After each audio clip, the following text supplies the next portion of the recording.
সুপ্রিয় দর্শক, আসসালামু আলাইকুম। নিউজ 24 মিডিয়া রাতের সংবাদে আপনাদের স্বাগতম। প্রথমেই জানিয়ে দিচ্ছি সংবাদ শিরোনাম। এদিকে সাংবাদিক মাহফুজুল্লাহর উদ্দেশ্যই ছিল মানুষের কল্যাণে সমাজ পরিবর্তন করা, বললেন মির্জা ফখরুল। জানাবো, সরকারকে যথেষ্ট সময় দিয়েছি, বললেন জামায়াতে আমির ডক্টর মোহাম্মদ শফিকুর রহমান। থাকছে বিস্তারিত। আরও জানিয়ে দেব, বিএনপির পররাষ্ট্রনীতি যেভাবে বদলে যাচ্ছে, বিএনপি আয়োজিত জাগোবাহে তিস্তা বাছাই কর্মসূচি গণযাত্রা। কুয়েটে হামলায় জড়িতদের গ্রেপ্তারের দাবিতে শিক্ষার্থীদের বিক্ষোভ মিছিল। থাকছে বিস্তারিত প্রতিবেদনে। এতক্ষণ শুনছিলেন সংবাদ শিরোনাম। পুরো খবর পেতে ভিডিওটি শেষ পর্যন্ত দেখুন। সর্বশেষ সংবাদ পেতে চ্যানেলটি সাবস্ক্রাইব করুন। এবার থাকছে বিস্তারিত প্রতিবেদনে। মাহফুজুল্লাহর উদ্দেশ্যই ছিল মানুষের কল্যাণে সমাজ পরিবর্তন করা, বললেন বিএনপির মহাসচিব মির্জা ফখরুল ইসলাম আলমগীর। এদিকে প্রয়াত সাংবাদিক মাহফুজুল্লাহর মরণোত্তর 21 পদক পাওয়ার উপলক্ষে আয়োজিত আলোচনা সভায় বক্তব্য দেন বিএনপির মহাসচিব মির্জা ফখরুল ইসলাম আলমগীর। বিএনপির মহাসচিব মির্জা ফখরুল ইসলাম আলমগীর বলেছেন, সাংবাদিক মাহফুজুল্লাহর উদ্দেশ্যই ছিল মানুষের কল্যাণের জন্য সমাজে পরিবর্তন নিয়ে আসা। আমি খুব খুশি হয়েছি তিনি অত্যন্ত মরণোত্তর রাষ্ট্রীয় স্বীকৃতি পেয়েছেন। সরকারকে ধন্যবাদ জানাতে চাই। সত্যিকারের অর্থে একজন গুণী, অসাধারণ, মেধাবী, দেশপ্রেমী একজন তারা সম্মানিত করছে।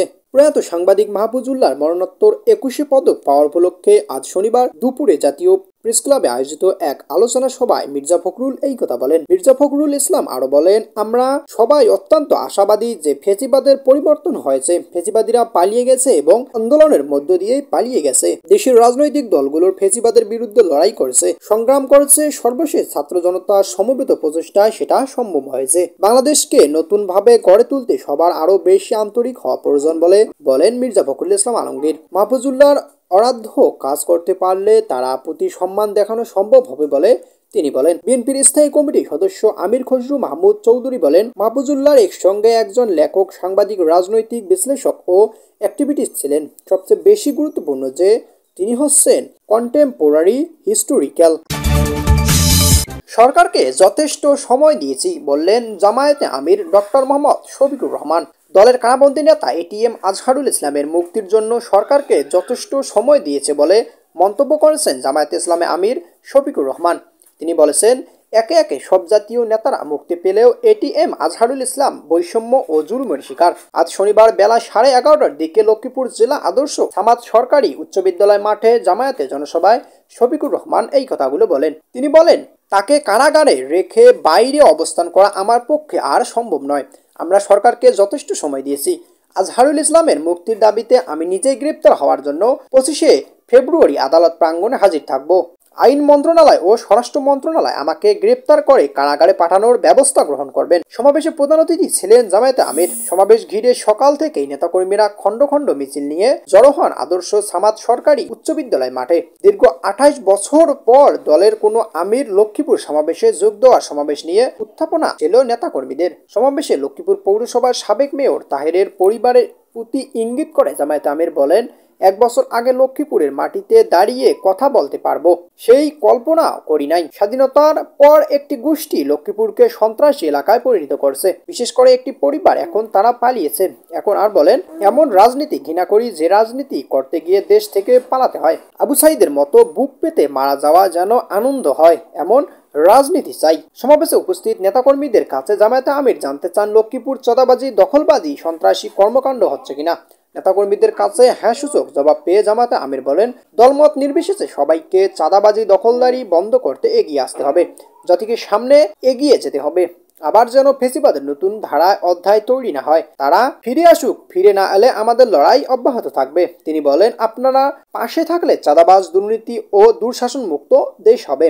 এমন এর জন্য প্রথমত আপনাদের ভালোবাসা, দ্বিতীয়ত সমর্থন, তৃতীয়ত আপনাদের পাশে পেতে চাই। বিএনপির পররাষ্ট্রনীতি যেভাবে বদলে যাচ্ছে, বিএনপি আয়োজিত জাগোবাহে তিস্তা বাছাই কর্মসূচির গণপদযাত্রা রংপুর কাউনিয়া তিস্তা সড়ক সেতুতে ভিন্ন মাত্রা এক কর্মসূচি পালন করল বিএনপি। তিস্তা নদী রক্ষার জন্য উত্তরের 5টি জেলা 11টি স্থানে অবস্থান কর্মসূচি পালন করেছেন তারা। এখন শুষ্ক মৌসুমে তিস্তা মৃত প্রায়। সেই তিস্তা নদীর পাড়ে বালুকাময় চরে প্যান্ডেল তাঁবু খাটিয়ে 2 দিন ধরে বিএনপির নেতাকর্মীরা অবস্থান করছেন। নদী রক্ষার জন্য জনসভা হয়েছে। দিনভর মানুষজন নিজেদের মধ্যে কথা বলেছেন, নেতাদের ভাষণ শুনেছেন। অভিনব এই ধরনের কর্মসূচি এর আগে তেমন দেখা যায়নি। অবশ্যই দেশের নদ নদী পরিবেশ রক্ষায় উদ্যোগ বিএনপি আগেও নিয়েছে। দলটির প্রতিষ্ঠার সময় থেকেই এমনটা আমরা দেখি। বিএনপির প্রতিষ্ঠাতা রাষ্ট্রপতি জিয়াউর রহমান সারা দেশে ঘুরে 26,000 কিলোমিটার খাল খনন বা পুনরুদ্ধার করেছিলেন। খালেদা জিয়া প্রধানমন্ত্রী হিসেবে দায়িত্ব পালনকালে দেশের পলিথিন ও 3 হুইলার বেবি ট্যাক্সি নিষিদ্ধ করেছিল। এবারে জাগোবাহে তিস্তা বাছাই কর্মসূচি বিএনপির পরিবেশ বান্ধব অবস্থানেই কথাই মনে করিয়ে দেয়। বিশ্বের উদারপন্থী সামাজিক গণতন্ত্রী বা মধ্যপন্থী বামেরা সবসময় পরিবেশ প্রাকৃতির রাজনৈতিক কর্মসূচিতে গুরুত্বপূর্ণ স্থান দেয়। বিএনপি তাদের মতোই সব সময় পরিবেশকে গুরুত্ব দিয়েছে। তবে জাগোবাহে তিস্তা বাছাই নেহাতেই পরিবেশের বা নদী রক্ষার কর্মসূচি ছিল না, এখানে রাজনৈতিক আছে। এর সমাবেশ থেকে সরকারের প্রতি বার্তা দেওয়া হয়েছে। সেই সঙ্গে প্রতিবেশী ভারত ও চীনকেও বার্তা পাঠিয়েছেন বিএনপি ভালোভাবেই তিস্তা রক্ষার সঙ্গে নিজেদের কৌশলগত অবস্থান পরিষ্কার করছে। জাগোবাহে তিস্তা বাছাই সমাবেশ করে বিএনপির সেই নতুন কিছুই করলো। একদিকে অহেতুক ভারতের সমালোচনা না করে ইস্যু ধরে দ্বিপাক্ষিক বিষয়ে সমালোচনা করছে, অপরদিকে বিএনপি এই সমাবেশ প্রচলিত রাজনীতি থেকে বেরিয়ে আসার বার্তা দেয়। কুয়েটে হামলায় জড়িতদের গ্রেপ্তারের দাবিতে শিক্ষার্থীদের বিক্ষোভ মিছিল। খুলনা প্রকৌশল ও প্রযুক্তি বিশ্ববিদ্যালয় শিক্ষার্থীদের উপর হামলার প্রতিবাদে ও হামলাকারীদের গ্রেপ্তারের দাবিতে সন্ত্রাসবিরোধী বিক্ষোভ মিছিল করছেন শিক্ষার্থীরা। খুলনা প্রকৌশল ও প্রযুক্তি বিশ্ববিদ্যালয় শিক্ষার্থীদের উপর হামলার প্রতিবাদে জড়িত ব্যক্তিদের গ্রেপ্তারের দাবিতে সন্ত্রাসবিরোধী বিক্ষোভ মিছিল করছেন শিক্ষার্থীরা। আজ শনিবার দুপুর 12টার দিকে ক্যাম্পাসের ছাত্র কল্যাণ কেন্দ্র থেকে শিক্ষার্থীরা বিক্ষোভ মিছিল বের করে বিভিন্ন আবাসিক হলের সামনে সড়ক প্রদক্ষিণের পর আবার ছাত্র কল্যাণ কেন্দ্রে এসে শেষ হয়। মিছিলে শিক্ষার্থীরা ছাত্র রাজনীতির কালো হাত ভেঙে দাও, গুড়িয়ে দাও, ছাত্র রাজনীতি দালালেরা হুঁশিয়ার সাবধান, বিএনপির দালালেরা হুঁশিয়ার সাবধান, শিক্ষা সন্ত্রাস একসাথে চলে না ইত্যাদি স্লোগান দেন। মিছিল শেষে সংক্ষিপ্ত সমাবেশে বক্তারা বলেন, হামলার ঘটনায় 4 দিন অতিবাহিত হলেও এখন পর্যন্ত চিহ্নিত সন্ত্রাসী কেউ গ্রেপ্তার না হওয়ার শিক্ষার্থীরা নিরাপত্তাহীনতায় ভুগছেন। শিক্ষার্থীরা ক্যাম্পাসের বাইরে যেতে ভয় পাচ্ছেন। সরকার ও প্রশাসনের পক্ষ থেকে এখনও শিক্ষার্থীদের সঙ্গে যোগাযোগ করা হয়নি। সরকারকে একজন প্রতিনিধি আহত শিক্ষার্থীদের দেখতে আসেনি। 6 দফার প্রতিটি দাবি পূরণ না হওয়া পর্যন্ত তারা ক্যাম্পাসে অবস্থানে ঘোষণা দেন। একজন শিক্ষার্থী বলেন, আমাদের উপাচার্য ছাত্র রাজনীতিমুক্ত কুয়েট ক্যাম্পাসে রাজনীতির অনুপ্রবেশের অপচেষ্টা জড়িত।